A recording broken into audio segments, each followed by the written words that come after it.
of the bylaw study committee to order. And seeing as how at least one of us is on Zoom, we'll take a roll call to make everything official. Andy Jefferson. Here. Brian Langevin. Present. Greg Marr. Here. Skip Courier. Present. And David Robbins is present. All right, get this show on the road. Our first agenda item, as usual, is, let me pull up my agenda here, public comment. If we have any member of the public who wishes to comment on the bylaw study committee's work, now would be the time to raise your hand and make your comment.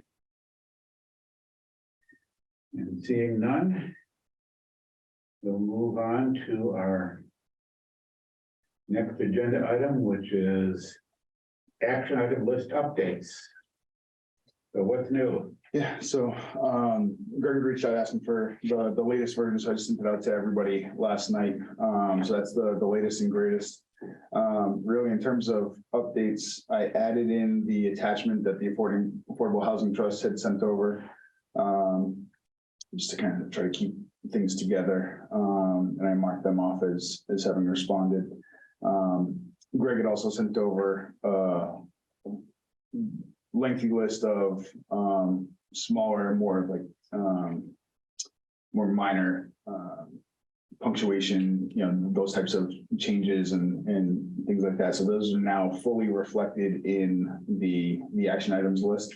So for any of us that have already kind of taken a first stab at updating language in any of our assigned articles, might make sense to take another spin through that list that I sent out last night, see if there's anything new for issues that people have raised, to get those incorporated. But I'd say that's probably it for major updates in that list. And Andy, you still collecting select board input on this?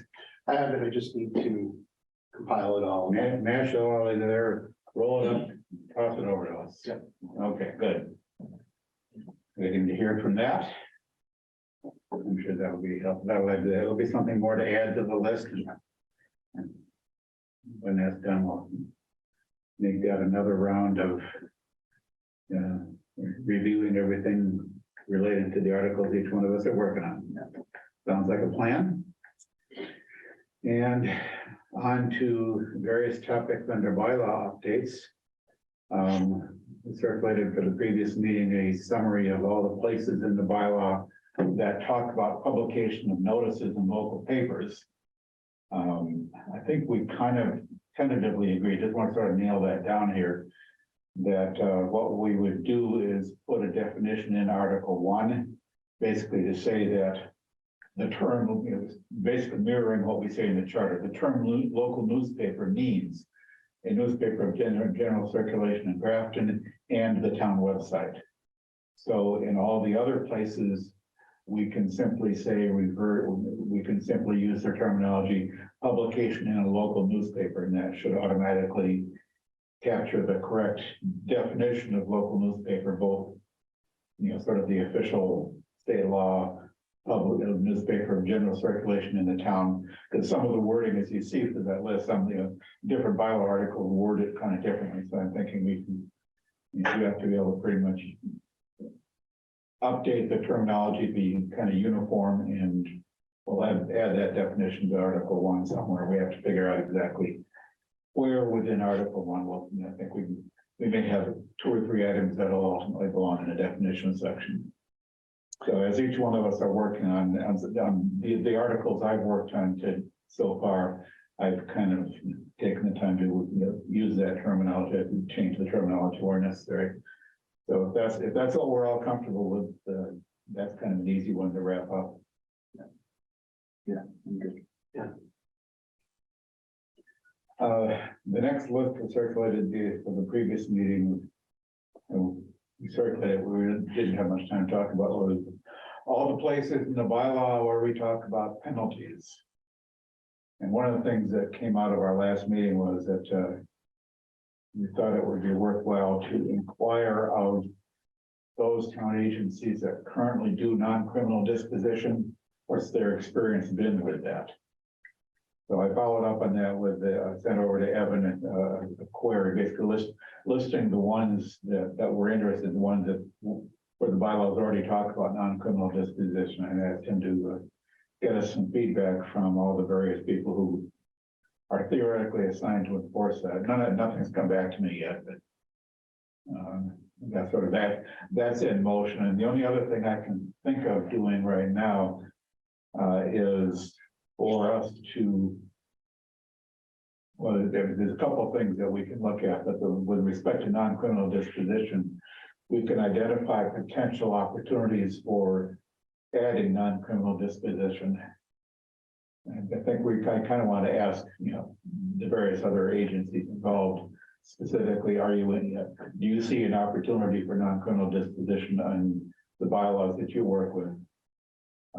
But that's something that we can kind of individually go through and note the ones that we think might be opportunities, and then just keeping in mind what Skip said at the previous meeting about the Board of Health wanting to have nothing to do with it. And it's a fair question. Just because we see an opportunity, do the people who we would be in charge of enforcing it really want to get involved in that?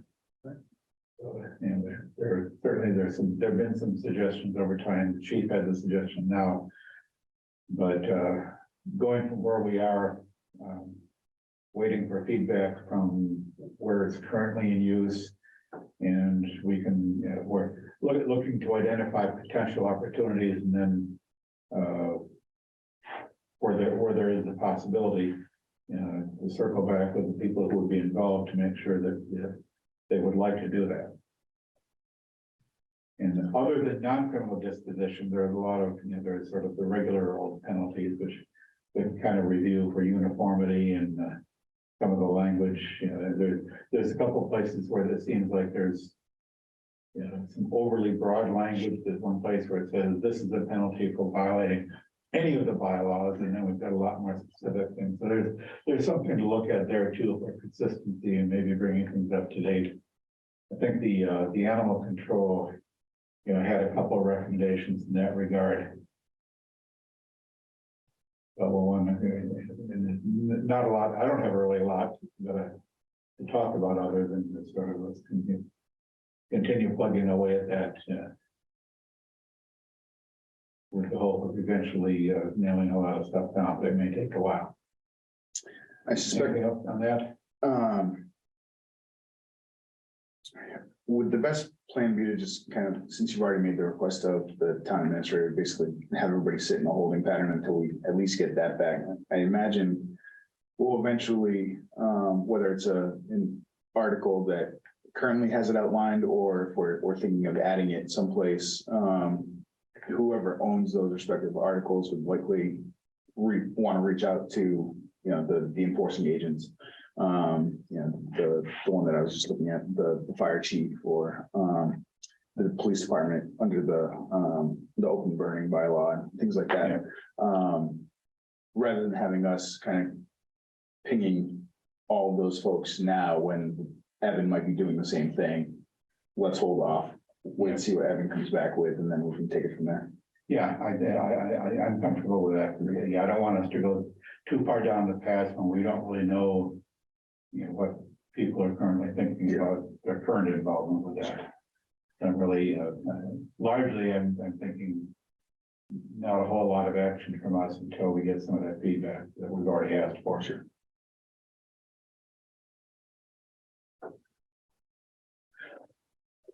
So that we'll keep that right now kind of on the back burner.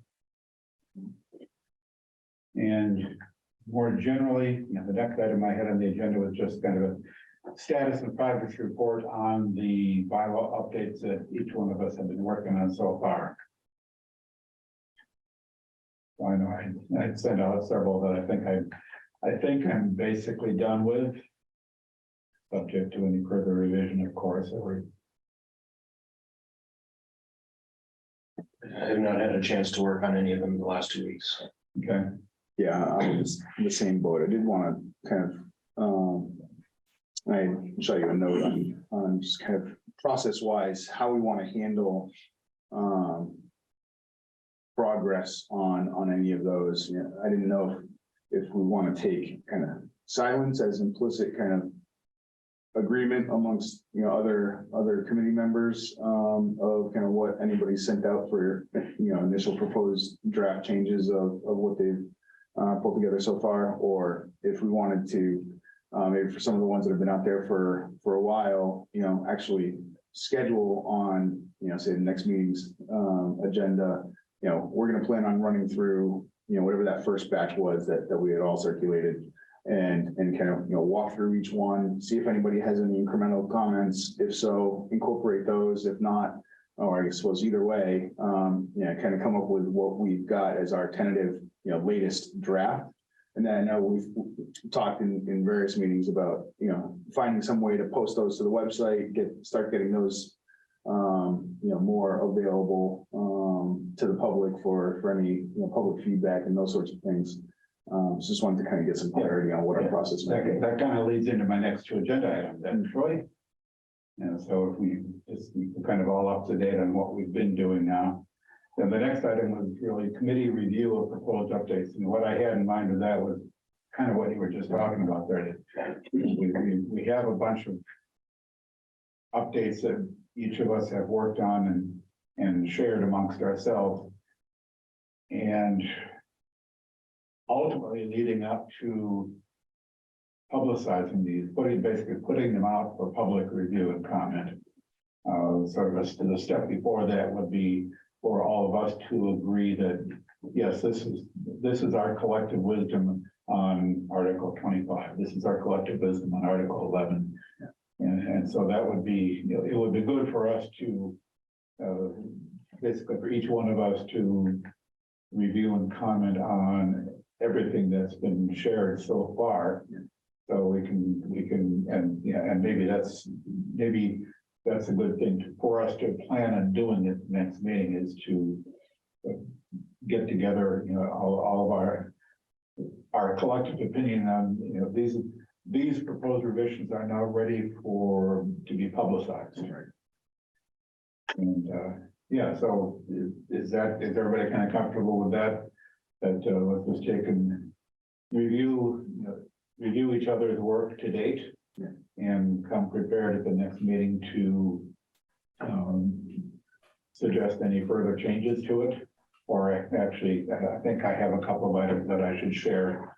No reason for me not to. I'll send them to you, and you can update the action item list. Again, there's a couple of minor details about some other articles that I've found. Sure.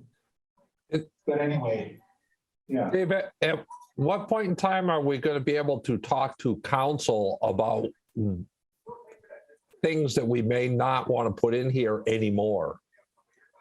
Like, one of the things I'm getting back to struggling with a little bit is talking about contracts and where contracts are supposed to be, and whether we even bother including that in the bylaws anymore, because it's mentioned at several places in the Massachusetts law.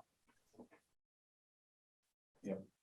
And is that really kind of trying to, I guess, micromanage the operation of the town through the bylaws, if the state already has laws, and, you know, we should be letting the administration take care of that, not having bylaws that say stuff. Yeah, so right. I think probably questions like that, it wouldn't hurt to toss those over to council really anytime. As questions like that come up where you'd like some guidance from council, let's just sort of, you know, gather that together. And that specific question that pretty much as you've asked us, Skip, I think we can forward that question to council. Yeah. Okay, because that's what I was kind of going to put a couple of if-thens and send them into Brian for us just to take and stick over on the side to go to them with a bunch of different things, but maybe doing a couple things at a time might not be bad too. Yeah, for example, the contract question, if we can just sort of, you know, quote the sections in the bylaw where it's mentioned, and then send that over to council, say, should these be in the bylaw? If they are, if they do, if there is a place for them, a reason for them to be in the bylaw, we need to be sure that they're consistent with state law and they're not in conflict with one another. So I think you've raised some questions, Skip, about the bylaws say different things about different contracts, and it's at least potentially confusing. So we'd like to get that clarified. Eliminate it from the bylaw if it doesn't really need to be there. Otherwise, make sure it's accurate. Right. The other question I had, Dave, is you had sent around the appointment list and you put in the finance director. What are we going to do with the article or proposed bylaw that Mary sent along? Yeah, Mary sent that along partly as an exercise in some class she was doing. She wasn't sure. She thought maybe we needed to have that in the bylaw. But that, I think, after scratching my head about that for a while and thinking about things like that, I think that largely comes under the heading of what the administrative code that is supposed to be published as an appendix to the bylaw. Those are actually in Charter Section 8-5, so that we don't need them at all in bylaws. So the treasurer collector, the director, the town accountant. Yeah, so where I kind of ended up after a lot of thinking about it was the realization that the charter basically gives the town administrator the authority to make all the appointments that are not otherwise explicitly called out anywhere, gives the town administrator the authority to organize the town, into the various, to combine departments, to separate departments. So under the authority of the charter, town administrator gets to appoint the finance director or whatever he wants to call those positions. That for the most part, they don't need to be mentioned in the bylaw. The reason I left that one in the bylaw was that and the treasurer collector. The bylaw, and this comes from the charter, the bylaw specifies that they serve for a term of 3 years. Without that, the state law basically gives those positions sort of an indefinite term. Now, this is one of the questions that was left open in my mind. I don't think I put that in the list of appointments that I circulated, but it's on my list of questions to ask of the town administrator. The charter also says 3 years in those same positions. Yes, and we are allowed to say that. And of course, the charter in section 8 is irrelevant. Oh, is it? Why is that? Because section 8 is transitional provision. Section 8 was intended. Okay. Section 8, and this is one of the confusing things about the charter. Section 8, and I talked about this with Evan and Ginny, and then we're all in kind of an agreement that section 8 as transitional provision, that was basically said, this is what you gotta have until you update the bylaws to match. And in 1988, the bylaws were updated to match. So that section shouldn't really even be in the charter at all. Right. But right now, in the draft of Article 1, Section 9 that I circulated, I left those two in there for a 3-year term because of the fact that that term was inherited from the charter provision. And the open question is whether we want the bylaw to continue to specify a 3-year term. Because if we don't want to be held exactly a 3-year term, we can eliminate that from the bylaw entirely. Yeah. And we can eliminate most of the TA appointed positions from the bylaw, because by default, the TA gets all the appointments via section 4 of the charter. There's a couple of appointments in my draft of section 9. Under the select board appointments, things that I think need to be mentioned. Fire chief is one of them. Parking clerk is another. Parking clerk, I have another question for the TA and the select board. But interpreting that section 4 of the charter that basically gives the TA appointment overall authority to make all appointments that are not otherwise called out. There's nowhere in the charter or the bylaws that call out the fire chief as being a select board appointment. So a strict interpretation of the charter would make it a TA appointment. I think it was when we adopted the strong chief provision that covers that. Not entirely. Okay. This is the problem I have with it. Okay. And it's also something it's a question I have for that council may be able to clarify, but state law, the strong chief state law says the select board makes the appointment. The motion that we approved at town meeting to adopt that state law explicitly says that the select board should be making that appointment. However, the home rule provision of state law basically says that the charter can say anything you damn well please about who gets to appoint whom, within local appointing authority. The state still has some say over things that are not strictly local. But that interpretation of the home rule amendment, the home rule provisions in chapter 43B, basically says that the way we worded the charter, and it's a little bit loose because strictly speaking, the charter has to say that the select board appoints the fire chief. And if the charter doesn't say it, then the TA doesn't get it. Because what we say in the charter about appointing authorities overrides anything that state law says regarding local appointments. So there's a little bit of confusion there. I'm thinking that it's actually sufficient for the bylaw to specifically call out the fire chief as a select board appointment. But there's a little bit of ambiguity there that it's one of the things I have for, that I think council is going to need to clarify for us. The other one I mentioned, parking clerk. The charter transitional provision, which got carried into the bylaws, had the town administrator appointing the parking clerk, which we've been doing all the way up until 2015. In 2015, the select board started appointing the parking clerk, technically violating the bylaw. Mhm. And I don't know if anybody remembers the reason for it.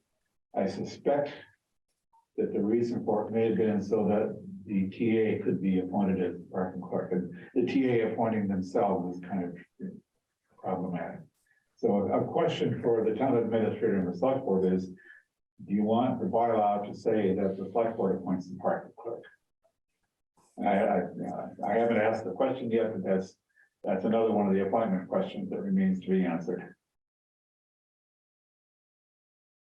And I see Skip's lips moving, but I don't hear his voice. Oh, you might be right there. That may be around the time that we ceased having an assistant town administrator to be the parking clerk, and the town administrator didn't want to appoint himself. Yeah, in times past, the police chief was appointed as parking clerk. In fact, we adopted, I think in the late 80s, we adopted the provision of state law that allowed the police chief to be the parking clerk, because prior to that time, nobody from the police department was permitted to be a parking clerk. But we adopted it to allow that, and we did, in fact, looking back in the records, and for quite a number of years, the police chief was the parking clerk. So that's a little detail that we need to clear up regarding the appointment. Most of the other things about appointments are pretty straightforward. Even boards and committees, by and large, you don't have to list them all in the appointments. The ones I did keep in there were ones that we didn't have any other bylaw that specified things like membership or terms of office. And I left them in because I think they need to be there. They need to be there somewhere. And so this seemed to be the place. But again, my goal was to minimize the number of appointments we explicitly list in section 9 of Article 1. Yeah. I did begin the select board and the TA section. The first item I put in there was basically everything that the charter or any bylaw says is here. So sort of incorporating by reference all the appointments that are specified elsewhere. But yes, there are still a couple of open items there that aren't totally resolved.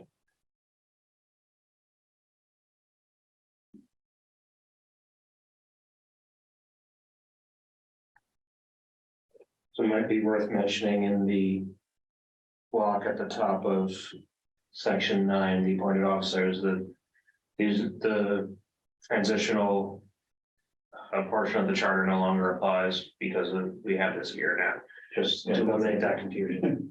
Yeah, that's a good point. Yes, I think that would be good. Since we've talked about it recently and I still forgot about it. Yes. Yes, in a private conversation the other day, and another issue with the way the charter document reads came up. And that the first 11 pages of that charter document are the report of the Charter Review Committee. Yeah. And it lists all their recommendations. It does not tell you that 2 of their recommendations were voted down at town meeting. Yeah, I've been asking for several years to get that removed and we haven't managed it yet. Yeah, so and that was another topic I talked about with Jenny and Evan, and we're in agreement that that really needs to be fixed. When that will be fixed is another question. Evan was kind of hoping that we would sort of include that as part of our work in some manner.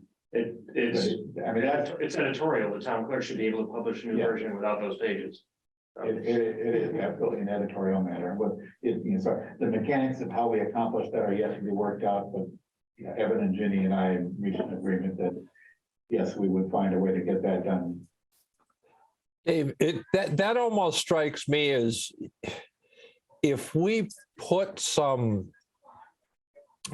editorial changes together that the town clerk, that if we come across things that they should be able to make the changes as they've been empowered to do, that if at the end we report back through Evan to the town clerk that they should make these changes, that should take care of it. You know, any kind of stuff that we can document the need to change the charter to make it what it should be. No, I agree. I think we can and we probably should, as soon as we feel we've got everything together that we need. We can put together a document, basically send out over the town clerk and say, like we know of some changes to the bylaw document, particularly the ones I worked on, the wetlands bylaw. There's a whole bunch of corrections that need to be made, just so that the current bylaw document accurately represents the current bylaw. And yet we don't have to wait till October to get that in. So as soon as we feel we've got everything, all those kind of changes that are easy, we don't even need to do it all at once. We can send over something more than once, but yeah, put together something saying we've identified these corrections that ought to be made to the current bylaw document. Similarly for the charter document. And I think we pretty much know I think we pretty much know what work needs to be done on the current charter document. Dave, I mean, do you have an editable copy of the current charter, or do you want me to get one? Or is the one that's posted on the town's website editable? It's a PDF. Yeah, I had one at one point. All right, I'll get one from Candy. But yeah, I think I had one, but that was previous to the most recent charter review committee. Yeah, we did it, and we were supposed to meet after it all got approved to, I don't know, write it into the charter. And then Tim just, was all set up to set a date for a meeting to do it. And then Tim just did it himself. So I'll reach out to Candy and get a copy. Yeah, and probably at this point, we probably know most of everything that we would want to recommend as changes needed to the current documents. And yeah, those don't require new votes or anything, editorial changes. I think they're empowered to do that. Yeah, I think removing pages 4 through 11 from the document is sufficient for the charter as far as I know. There's some junk in the what looks like a cut and paste issue at the end of the charter document. There's some oddball text that appears to have gotten left in there or accidentally pasted in. Yeah, the question of section, Article 8 of the charter, the transitional provisions is another question that technically it is part of the charter Yeah, and yeah, how we deal with that to make it clear to the reader that those provisions, I think Ginny thought it would not be unreasonable to convert that into an appendix or even eliminate it entirely. That's something we'd want further advice from council on. yeah, or Secretary of State would probably weigh in on that one, but that's probably we put in, ask the special legislature just to get rid of it for us. So we don't have to vote on it. We may come up with some actual charter changes that we're going to recommend. Yeah. I think we've touched on a couple of possibilities, but we may end up in October proposing to town meeting, not only bylaw changes, but also charter changes. And if we do that, and that could follow the normal process, town meeting vote, and then the ballot vote the next spring. So any actual charter changes, we may end up lumping that all together. Let's see, other than that, so for next meeting, we'll kind of review everybody's work. And Are we gonna do all of them or just block them at a time? That was the only thing I wanted to follow up on. and maybe it depends on how many there. I mean, hopefully we'll be getting more and more of these done. Yeah. But the ones that have already been done, I don't know if we want to pick out, say, 4 of them or 5 of them or something to work on. Or maybe just a time bound, say we spend an hour or something. Yeah, Reviewing that, we could, just, for the next meeting. Dave, what I would almost suggest that you do is take something like what you did with that part and post that out as a draft somewhere. Because that's not altering the world of the charter. It's just fixing something. It doesn't really change operationally how any of it works. And just that they'll be revised, but that's something that kind of seems fairly innocuous to put out someplace if you want. Yeah. You know, put it out non-voted on or anything, but. Right, one of the things I'd like us to get to is and I think probably the bylaw committee's webpage is a good place where I would like to start putting out on that webpage, maybe have it linked to a page, a list of, here are the committee's proposed revisions to each of the bylaw articles.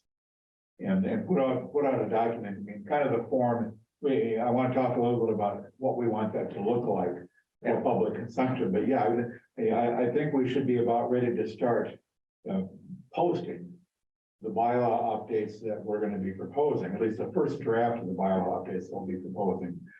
Posting them, asking for public comment on them. And we'll add to that collection as we complete our work on each one of the bylaw articles.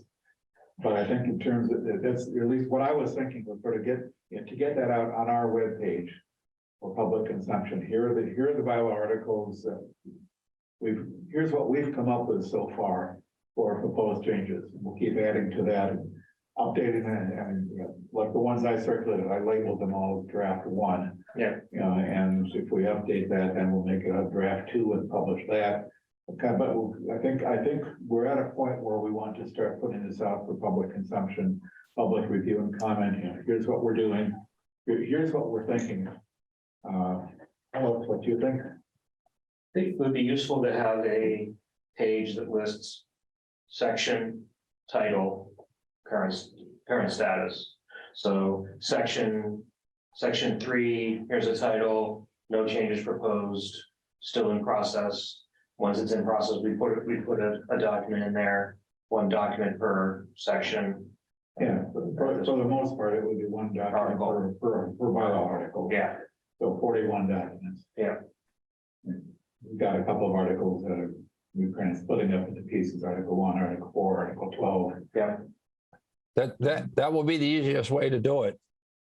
Yeah, It's like compartmentalizing what David suggested when he put his, that spreadsheet thingy together a couple months ago. Yeah. To kind of work it up with for the list. Whenever we update it, we mark the date on it so people can see what's changed. right. Another question, a question is, what do we want those documents to look like? Yeah. And what I put out, what I sent around earlier, the last few days, is at least my idea of what might work well for public consumption, because it's a little block at the top, it kind of highlights the major changes that we're doing. The red and green highlighted to show what's being deleted and added.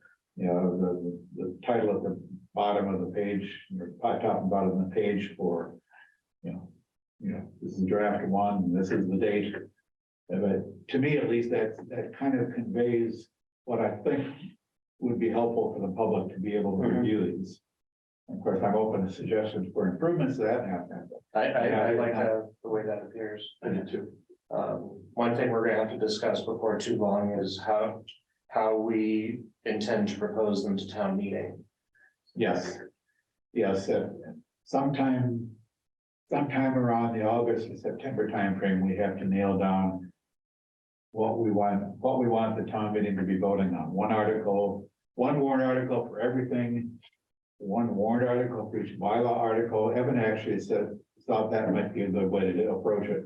A separate warrant article for every bylaw article. And then put it together in a consent agenda. Yeah, And then people can call out the things they want to talk about. exactly. I think making it one warrant article is just asking for somebody to make an issue out of one thing and the whole thing gets voted down. Exactly what Evan said.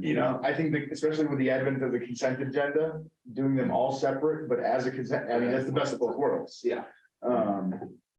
So, we don't have to nail that down now, but it's not too soon to begin thinking about it. But yeah, if you lump it all into a single warrant article, which is how they were done in the past, then you run the risk of, well, if somebody doesn't like one bit of it, then the whole thing can get shut down. You don't want to risk that. So on the other hand, the previous bylaw committee recommendations were generally pretty minor. We're not as extensive as what we're going to end up proposing. Because unlike previous bylaw committees, I think we're doing a much more thorough job of reviewing the bylaws, reviewing them for consistency, or things as little as spelling and punctuation errors, but we've been digging more into these in more depth and spending a lot more time reviewing them than I think than the other committees have done, because their list of changes in previous committees was pretty small by comparison to what I think we're going to come up with. It might be worth putting on the page when we put them out, it says, we expect our one possible way that these will be presented at town meeting is one warrant article per document on this page with a consent agenda for the whole thing. If you have any feedback on that, we would like that format, I would like to hear that as well. Yeah. As far as work in progress, we had some sort of offline discussions about the Affordable Housing Trust proposal. And I want to say I'm working on that, and there's a connection between that and our next regularly scheduled meeting. Is that our next meeting would be ordinarily on February 9th, I think it is the second Thursday. And the trust has a meeting that same night, and I would like to have to be able to spend some time with them talking about what they sent us. And if our meeting, their meeting starts at 7:15, so if our meeting starting at 7 doesn't run longer than an hour, then I'll have time to meet with the trust there. Whether they'll want me on that meeting agenda or some sort of, but I don't know. That's sort of, the thing that they did, and I think we see that to a greater or lesser degree with a lot of suggestions, the feedback we're getting from the stakeholders is, they may give us some ideas of what they want changed, but we're not taking their ideas and just, okay, that's what you said, that's what we're going to do. We by and large are reviewing everything we get to see how well it fits And the thing with the Affordable Housing Trust that's unusual is that they have a bylaw, but they also have a declaration of trust, which gets recorded at the Registry of Deeds. And that declaration actually came first back in 2006, 2007. And then a couple of years later that they passed the bylaw. And the bylaw is largely a word for word copy of that declaration of trust, but not all of it. So what the trust council recommended was most of the stuff that was worded as though it belonged in the declaration of trust. And most of it's already in our trust, our AHT's declaration. So the question is, what actually needs to be added to the bylaw? And I'm prepared to discuss that with the trust. I think I've got a pretty good sense of how that needs to go. But I'm going to have to discuss that with the trust, and I'm working on a memo to them to explain, our issues or my issues, which I'll assume are all of our issues. Yeah, watching that meeting of the trust, it was a pretty quick discussion. The document that we were sent was basically, their council's recommendation for additions. But I think would be most helpful to get from them is, I think that's a huge distinction, right? So are these exclusively intended as updates to the bylaw, or are they things that they think, need to get worked into the piece here, the declaration of trust? And if it's both, that's fine, but one is squarely in our purview, the other isn't. And so it's like, even to the bylaw component, it'd be a lot more helpful to have them draft a new version of that bylaw article that incorporates these items the way that they're envisioning them, than have us kind of take the piecemeal, 4 sections that they sent over and insert them ourselves, or whatever version of those we think, best fit. Yeah, of those 4 pieces they sent over, one is a kind of a no-brainer. It's simple. It is literally doing nothing more than restating state law. That's easy. Another one of them I don't think belongs in the bylaw at all. Wouldn't that same thing apply to the first one, if you're restating state law? Yeah, I mean, my question for them is, and for their is there any point to having the bylaw restating what's already in state law? There may not be. It kind of doesn't hurt, that state law is not likely to change, but anyway, so that's either included as they worded it, because the wording is literally copied word for word from state law, or what's the point of including in the bylaw since the state law already says that? And a couple of others that, with some variation, probably would be usefully added to the bylaw. But I've got a pretty good idea of how I want to put it to them, and basically get them to weigh in. 'Cause most of the bylaw stands as we rewrite the whole bylaw. But I'm prepared to work with them on that. Dave, you have a question from somebody, I think.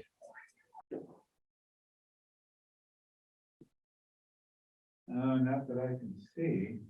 Oh, yeah, that's a question. Oh, Q&A. Yeah.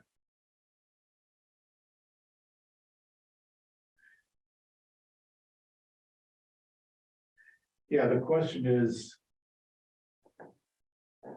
the Affordable Housing Trust request available somewhere? There are no meeting materials for this meeting. Yes, we haven't been putting up on the website any meeting materials for our meetings. However, the HT request can be found in the meeting materials for the AHT meeting. And what they sent us was literally nothing more than that page. So it's in their meeting materials if you wanted to read it.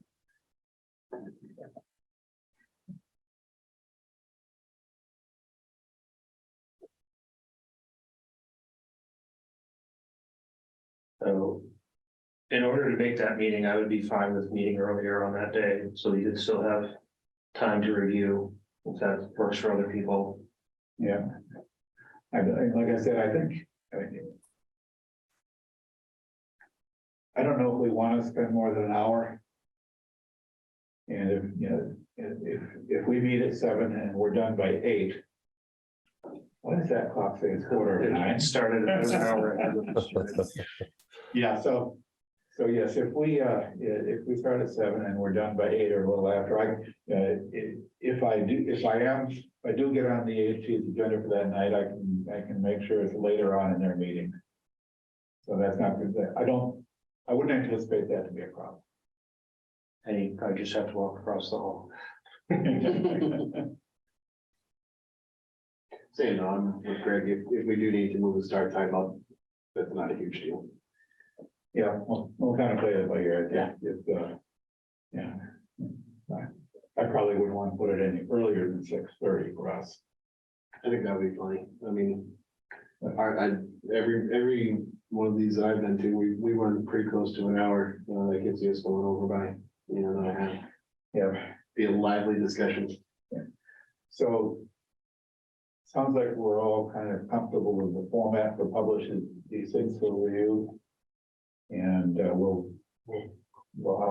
have William create us a web page with the list, like Greg suggested, of all the articles and what their current status is. So I do have one question, like these Article 36 Stormwater Management Bylaw has 10 pages with, I think, 3 lines of green. Do we want to include all the sections or only the sections with changes? Or is this the one that the stuff in the current document is wrong? No. Now, this is, it's an interesting question. My tendency is to think that it would be useful for people to be able to read the entire bylaw article, even if there's one little square of green or red there, we deleted a comma or we added a period or something. You might have to scrutinize it carefully to find all the changes. Yeah. But yeah, I think my thinking is that people probably would appreciate being able to read the entire bylaw article, and so they see the whole context. Mhm. Yeah, it'd be easier to post each page of the current one anyways, even if we're not doing anything with it. That way you're not gonna lose track of anything. We can hope people do more than just read the recommended changes too. Maybe do their own little refresh. Yeah, It's actually a reasonable point. People are reading through it to see what's changed. They may notice something else that they want to let us know about. yes.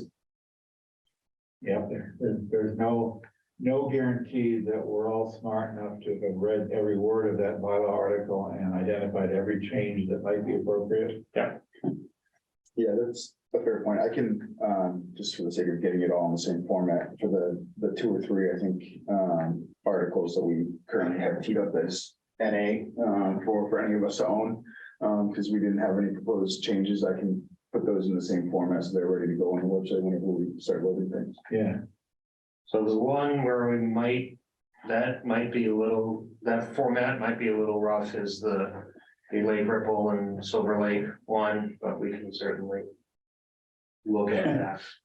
yeah, because the proposal there is for one of those to be Yeah. completely deleted. So Yeah. So yeah, yeah, that might be a special case Yeah.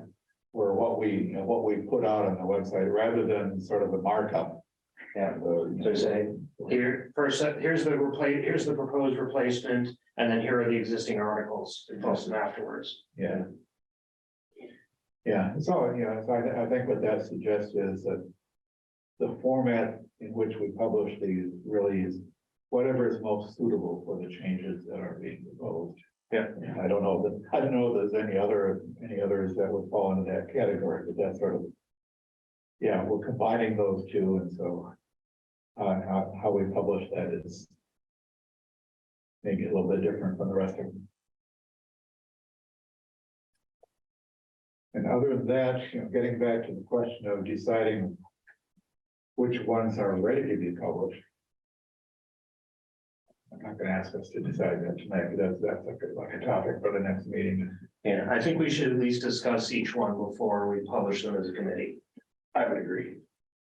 Yeah, I think, and, yeah, I know we have a decent bank of them now, so, we can maybe split those up for, what might even be right for the next meeting versus following, but I'd say generally, once we get into a good cadence, anything that we send out before a meeting, I would almost say, if it gets sent out between one meeting and the next, that wouldn't necessarily be right for discussion at that first next meeting, unless we run out of things, right? I'd say as long as we're working through a queue, so say like Dave, but everything that you sent out at between last meeting and this meeting, I would say could get teed up barring the backlog that we have to get through for our next meeting. So, that sort of cadence, once we get in a sort of cycle, if we're looking for a list to run through at that February, that first meeting in February, I can read off, or we could even recirculate the list that we had circulated back in December, as kind of an initial batch. I think the only ones that have been circulated more recently are the ones that we sent out this week. Would it make sense to begin the next meeting with, here's a list of all the ones that we've done so far? And maybe in an article in the numeric order. And let's just review each one of those, go down the list, do as many as we can do in, say, an hour. Yeah. Rather than sort of trying to predict ahead of time. Yeah, and include the ones where we think there are no changes. So Yeah. we agree that we, at this time, we have no proposed changes to this article. Yeah,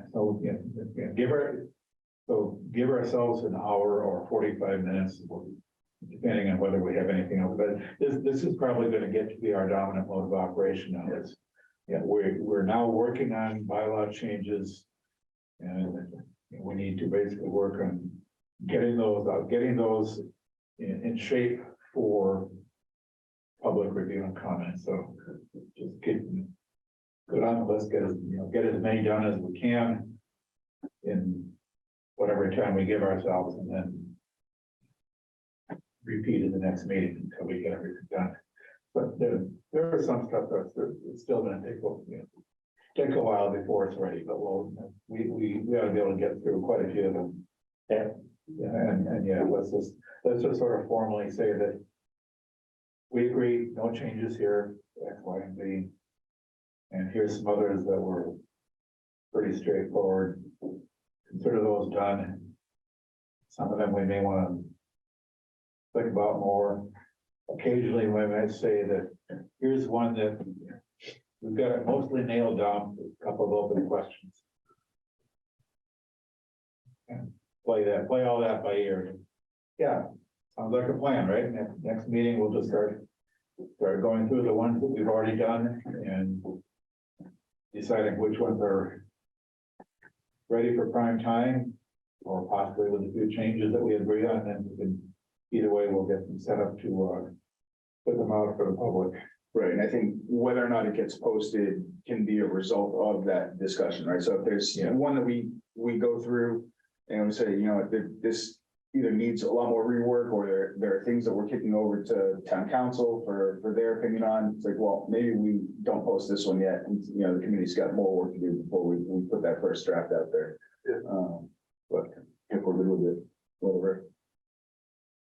The only thing I want to ask, maybe it's just for me, or maybe you were planning to do this, because we do have so many drafts flying around, and it's so many numbers, that we say, like, be prepared to speak to articles, and call out the specific ones that we're going to be discussing at that next meeting, and working through, just in case.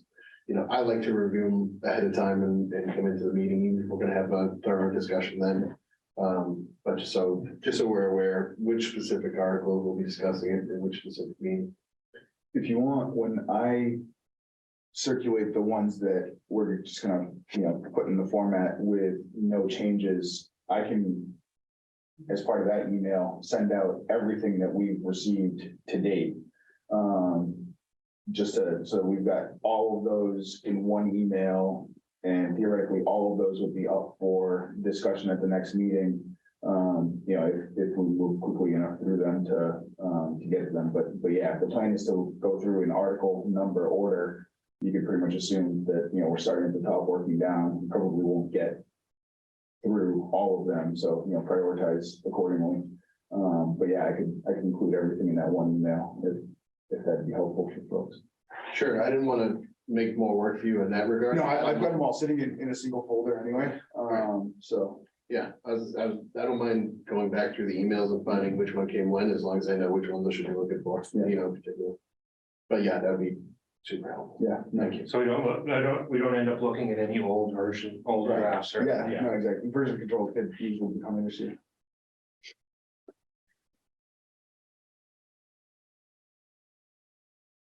All right. Sounds like we're all set for, we know what we're gonna do at our next meeting. And we'll be making progress really, the focus is now is really getting those article updates done as much as we can do now, and get them ready for more public viewing. And ultimately, I think we had been, the schedule we proposed back in the fall had us maybe doing sort of a first cut at a public hearing on proposed articles sometime this month or next month. But we're probably, we don't have enough proposed articles really to sort of warrant anything. That's kind of a formalish public hearing. So putting them out on the website for public review, I think, and publicizing that. Yes. Yeah. That you can start looking at our work, which understand is still a work in progress, nothing nailed down yet. And it'll be hopefully by May or June, we'll have a complete set of proposed bylaw updates, which we can then really engage the public, or at least those who are interested. So if that sounds like a plan. Do we want, because we've got kind of the overarching discussion on penalties, and I know just some of the ones that I've already circulated have penalty components to them. And I'm sure those aren't the only ones. Do we want to, in the drafts that eventually we might get published, call those out in a certain way, or highlight that as kind of an item that, is still more in progress than kind of, anything else that might be sitting out there?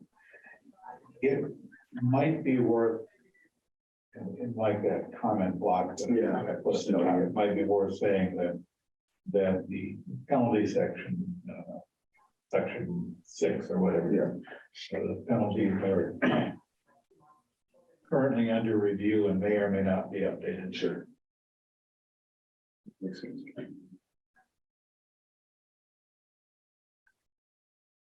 It strikes me as being reasonable. So that is, that's a topic that cuts across many of the different bylaw articles. And we're trying to the point of considering it as a topic is to look for some consistency. But yeah, just flagging that as something that is a potential future change to the article makes sense to me. Anything else? Let's go. Dave, one thing I was thinking about with that is, do you want to turn around instead of saying, unless called out by the bylaws, it's punishable by $50 for everything. Any thought to putting the potential in all of the bylaws in the event that somebody wanted to change any of them?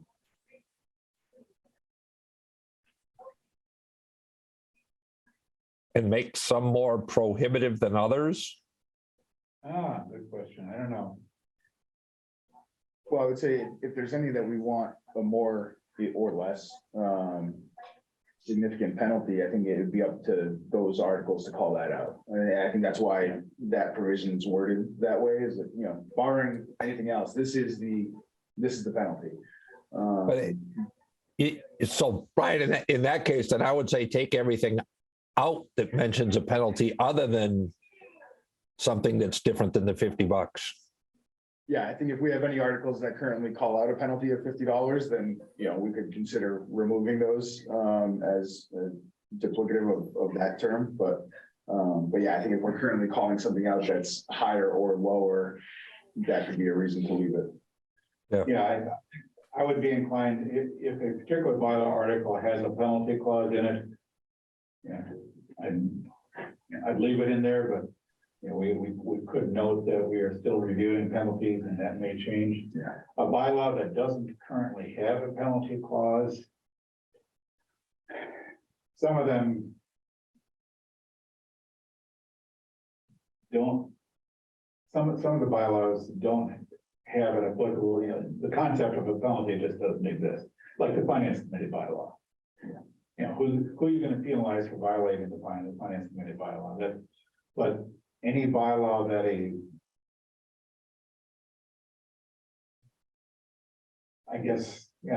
think to the question of could penalties be added to bylaws that don't currently have them? I'm not sure how I would want to call that a possibility out. Well, the way it's written now, they do have the penalties.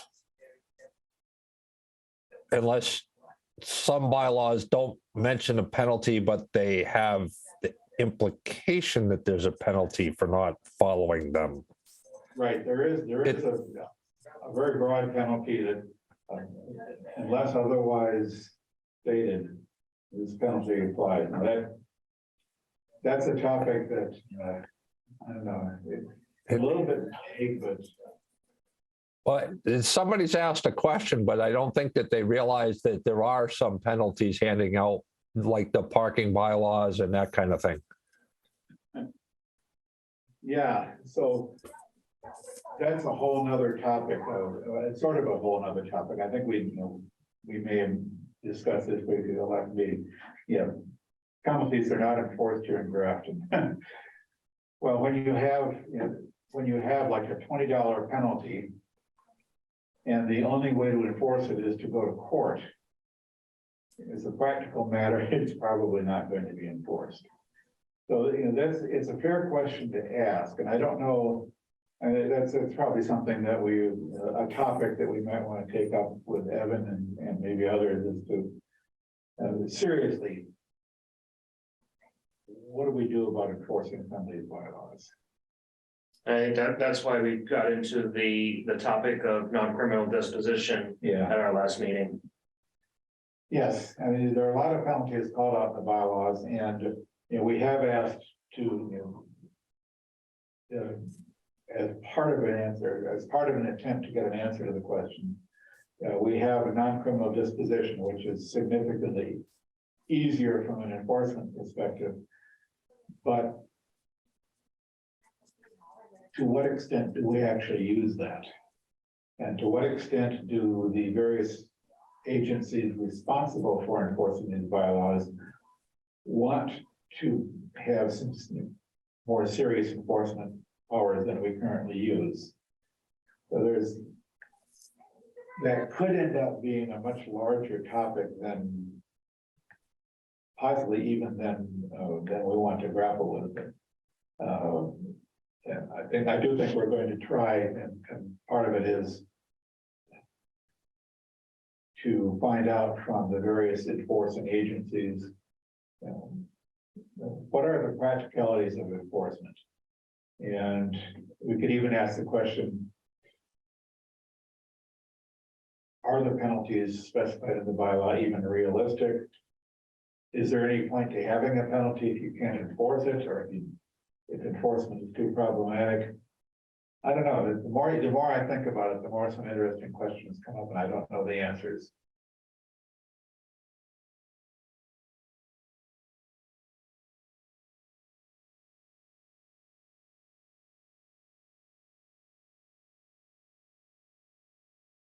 So, yeah.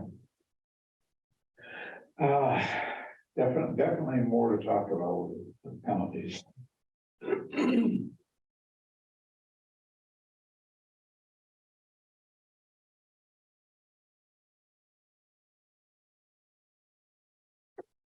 there anything else we want to talk about before we get to approval of minutes? So then the next agenda item is the approval of the minutes of the previous meeting. And There is one issue. uh, Brian Benjamin is marked as not present. yes, I noticed that. And he was definitely present because he seconded the motion to adjourn. So. Yes, The amended. I move we accept the amended minutes for the prior meeting. moved and seconded. Any discussion? Hearing none. I'll put this to a roll call vote. Andy Jefferson. Aye. Brian Langevin. Aye. Greg Marr. Aye. Skip Courier. Aye. And Dave Robbins votes aye. Motion carried unanimously, which brings us to the end of our agenda. I move we close this meeting. Second. Moved and seconded. This is meeting be adjourned. Motion is not debatable. Andy. Aye. Brian. Aye. Greg. Aye. Skip. Aye. Skip. You've already done. Yeah, I could No, think I'm of still here. those. And Dave votes aye. Motion carried unanimously. We are adjourned. Thank you.